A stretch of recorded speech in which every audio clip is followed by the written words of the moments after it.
Hey everybody, welcome back to GWN. I'm Noctair, your host. If you're new to the channel, please do hit the subscribe button down below and be sure to hit the little bell so you know when I post a new video. So, I've been talking a lot about running a variety of attacks, having more than just one attack at your disposal so that you can maximize your opportunity to excel and move through the trophy ranks. Well, a couple of the guys over on OzBuilders are really good about this. Starting off with, first and foremost, Dorian. And I featured some of Dorian's replays here before, but I just got like 4 more from him that were just great. He keeps posting all these 70% plus 2 stars that he's hitting, and I think he's really successful because he uses different attacks. So looking at this first one, he comes in with a couple of giants to draw the fire from one and only defense at the top that could possibly interfere with his attack, and that is that archer tower. Once he's got that, his bombers are able to do their thing completely and totally unopposed. There's nothing that's going to attack them, nothing to fire on them. So they take out that top eyebrow set of walls there. Then in comes the cannon carts to start to clear that outside bit there, get rid of those army camps and stuff along the top. Giants continue to go in to offer their tanking services.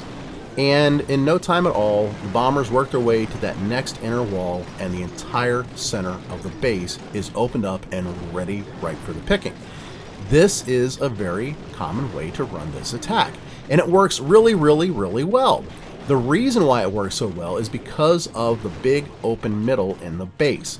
If you can open a base up like this, I mean just peel it open and work your way right into the middle of the base, you're going to knock out a fair portion of it. I mean, in this case, what's he get, an 85-2 out of this one. And it's because of how open that base was in the middle and how easily he was able to just take out the walls around the outside. This general design is actually fairly common right now in the meta. So understanding how to do that and getting good at it is going to allow you to pull high percentage 2 stars on a very regular basis.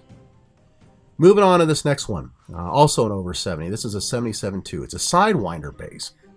Very similar to the last one, and it's got the eyebrow and some of the layouts of the walls. But the thing about the Sidewinder bases is that they stretch the base out. Now he's going to go with a big Bart in this case. First he's going to use those Rage Barbarians to take out some of the little hit points around the right-hand side of the base. And really, the reason to do that is because you want to grab those hit points. I mean, there's, what, 15% over there or so? 16%? He grabbed 14 of it. And his attack is actually coming from the top of the base. So he's not going to work his way over there to hit all of those points.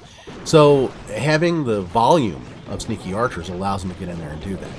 Then he starts taking out the walls. And you'll notice, same thing as the last time. He takes out that first wall basically unopposed. The only thing that can get to his bombers, again, another archer tower. But that's it. There's no other ranged defenses up there, so that makes it the ideal point of entry for all of his troops. The other problem with this base, and it's a problem again with most of the Sidewinder bases because they stretch things out, they've got the big open middle, just like the last base, but they also have openings at the top and the bottom. And a lot of the other bases that are flipped 90 degrees will have them on the left and the right instead. What that does is it basically renders the internal walls less of an obstacle, because once you get that outside wall out of the way, you can just take out the internal walls as you get to them while all your troops are already moving into the base.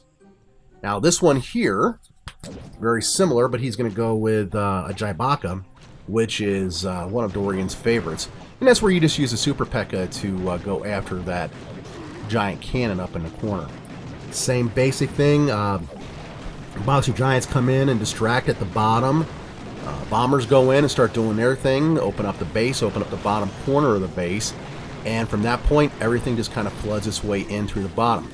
Over on the left-hand side, you'll notice he took out that one extension of wall, and he's going to take advantage of that big opening on the left-hand side. Now, this is the same as the Sidewinder. It's a very common design on bases right now in the meta. You've got those 2 openings, left and right. The Sidewinder was top and bottom because it flips this 90 degrees. So if you can open up that section, you send in the Super Pekka, he's going to walk, well, she is going to walk straight across that, that top there, taking out buildings, and end up working her way over to the giant cannon.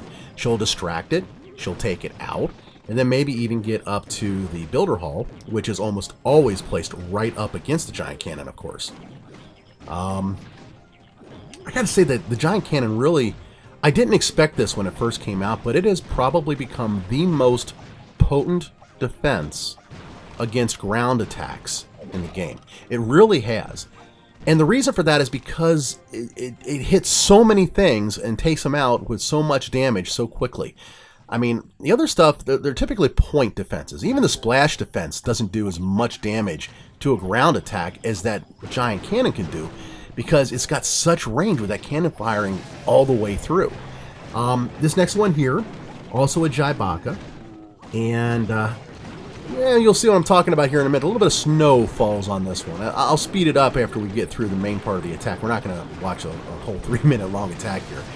But he does the same basic thing as you see on the other ones. Opens up the top there with his bombers, a little bit of distraction, sends all the troops in goes the Super Pekka once he gets that left side opened up. Again, you see the big opening there, the spot that just screams, please send a troop in here. By the time she gets in there and starts to work her way over to the giant cannon, most of the other stuff is also being taken out by the cannon carts, and she's able to go in, distract even more fire, take out that roaster, and then finally explode right in front of the builder hall, which takes out about half of it. Now that's where the snow happens, because there is a push trap that tosses a cannon cart right in front of that builder hall. Got to be careful with how you place the push traps when the Super Pekka is in play. These are all up around the 5,500, and I'm speeding this up here so that we can get through this. I mean, this bomber's going to take out a whole bunch of stuff, but we don't need to sit and watch it in regular speed. The higher level play, you know, getting around the mid-5,000s and that, players have the Super Pekka, and she is being used. Now, people aren't going in usually doing Pekka carts or running, you know, 6 camps of Super Pekkas, don't get me wrong. But they are taking at least one. And when they do that, if they can figure out where your traps are, your push traps are, well, I'd send them right over top of them. I love watching them get flopped right back into the middle of a base and start taking things out. So there are some examples of why variety matters. And I'm going to have another video for you tomorrow with Moist Succulent showing some of his attacks as well. Another great attacker using all kinds of different attacks depending upon what kind of base he's going up against. So on that note, I'm going to go ahead and get out of here. Y'all take care and keep on clashing. Bye-bye.